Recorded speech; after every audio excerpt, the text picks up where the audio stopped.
sabihin, jemaat! Jemaat! Ini doa itu bicara dengan Tuhan. Tapi kadang-kadang kita tidak pakai kesempatan berdoa itu dan baik. Kalau ikut gereja hari Minggu kok ibu pendeta di sini pendeta muda. Pendeta, saudara-saudara, mari kita satu hati bersama-sama di dalam doa syafaat. Pas separuh pun tutup mata, separuh begini. Betul.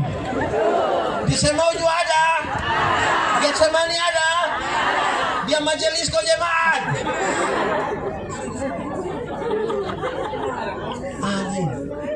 Dong ibadah syukur di rumah kau dong undang pendeta.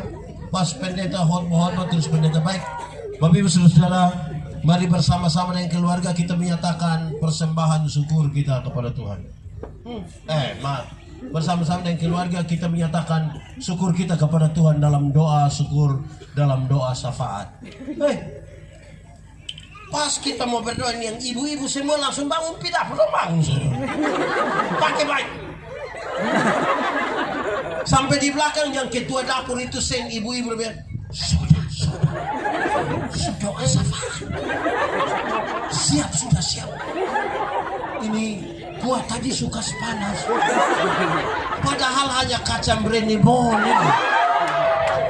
Di semua sini yang biasa ketua dapur siapa? Yang biasa ketua dapur siapa? Ada di sini kok? Yang mana? Mampu yang mana? Mama stop! Bertobat sudah kita habis urut itu kacang masalah. Dari zaman Kain dan Habel sampai Yakub Esau ini kacang saja ya. Jadi kita ini tidak pernah pakai kesempatan yang baik. Amin kok? Amin. Jemaat. Saya punya sahabat pelayanan satu, seorang Roma, dia suka bilang ini kelima. Dia bilang begini. Ini anak muda doang satu, ini anak muda. Anak muda. Ini anak muda doang tiap hari hanya judi, mabok. Tapi dong bikin status tulis bilang semua akan indah pada waktu. Kesempatan kamu tidak pakai lembek tapi akan semua indah. Indah apa? Siapa yang mau kasih ambil resiko kasih dia pun anak dia tiap hari judi, mabok. Kenapa lihat saya?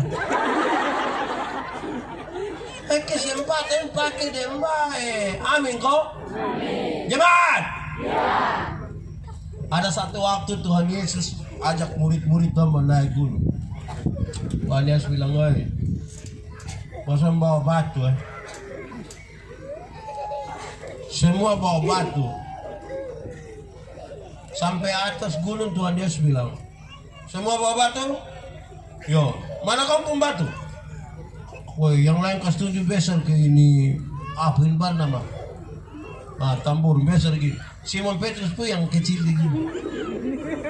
Masa naik gunung bawa batu besar. Tuhan Yesus tidak marah juga. Tuhan Yesus bilang, baik. Ini batu semua ini akan saya rubah jadi roti supaya masing-masing makan dia punya. Woi, semua pun besar begini. Simon Petrus pun. Waktu turun Tuhan Yesus bilang, jangan lupa bawa batu Pas sampai bawah Tuhan Yesus tanya, semua bawa batu? Ya, mana? Semua pun tetap begini. Simon Petrus.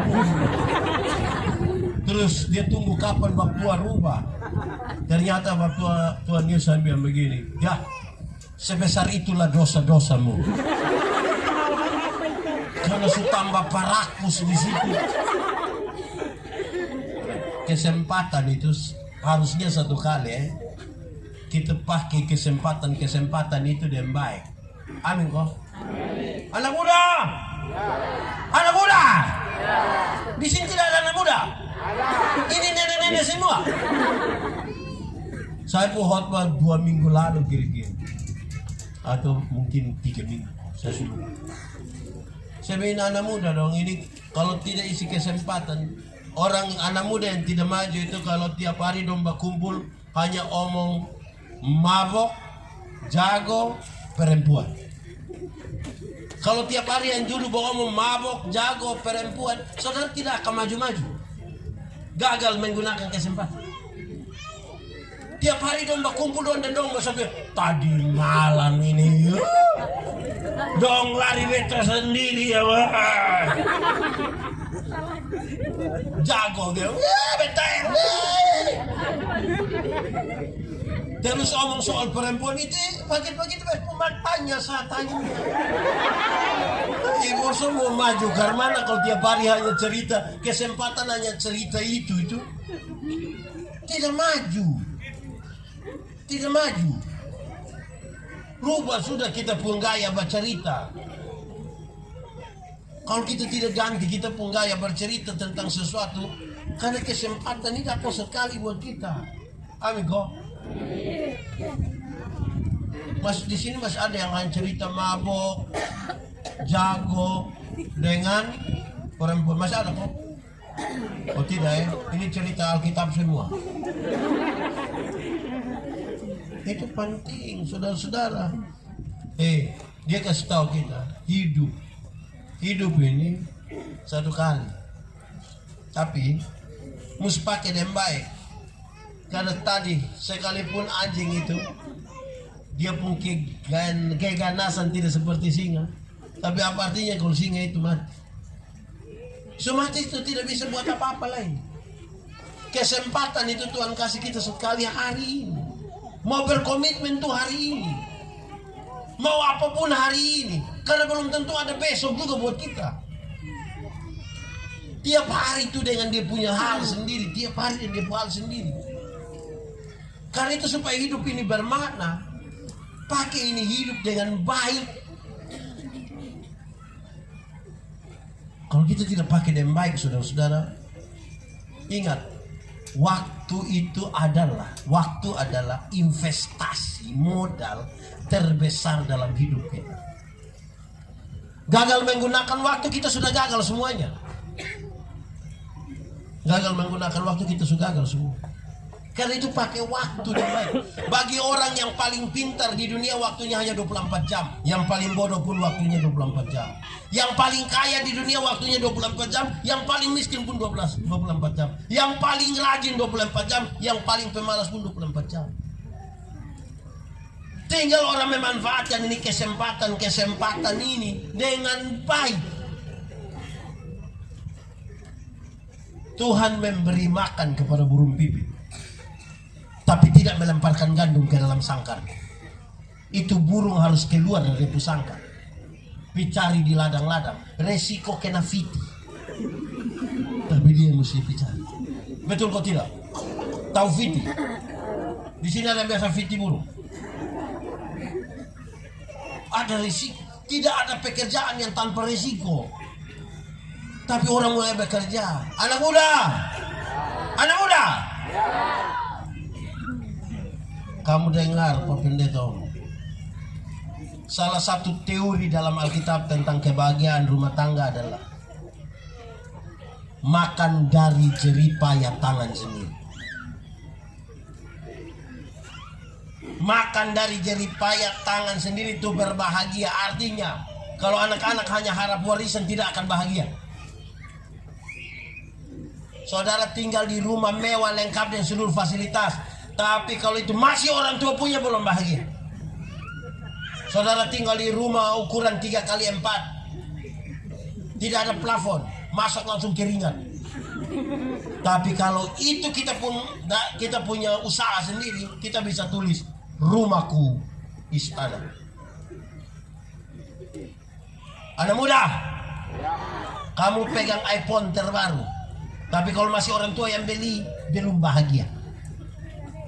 Kamu pegang Nokia 3315, Nokia Center, yang dia pembunyi bilang tidit.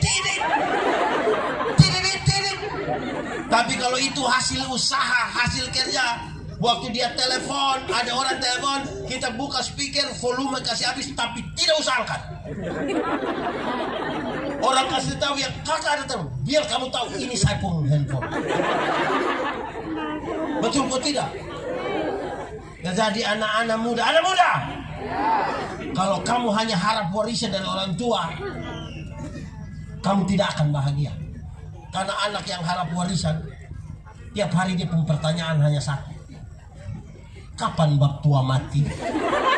Nah kalau tiap hari hanya tanya kapan bab tua mati, kapan bab tua mati, kapan bab lama-lama bab tua belum mati, dia lewat duluan. Jemaat, woi saya ingat saya punya bapak itu. Dulu kan di rumah ini tidak ada, dulu kan belum ada handphone toh, kita pakai telepon rumah ini. Malam-malam non telepon. Salam om, salam. Bisa bicara dengan Yandi, Bapak Yandi tidak ada. Tapi betul ini Yandi Puruma. Bapak bilang tidak. Ini saya Puruma. Terus ini, tapi Yandi bilang dia tinggal di sini, dia Puruma di sini. Tidak, dia itu hanya menumpang saja di ini rumah. Wih, karena itu berulang beberapa kali. Satu saat saya tanya Bapak, kenapa setiap kali orang telepon, Bapak bilang ini bukan saya Puruma. Sebenarnya saya ini anak siapa? Coba Bapak bilang saya begini, lu dengar. Kamu saudara laki-laki ada 3 orang. Kalau engkau pun kakak pertama kawin 1 perempuan, baru datang di rumah kan dia rasa dia Puruma.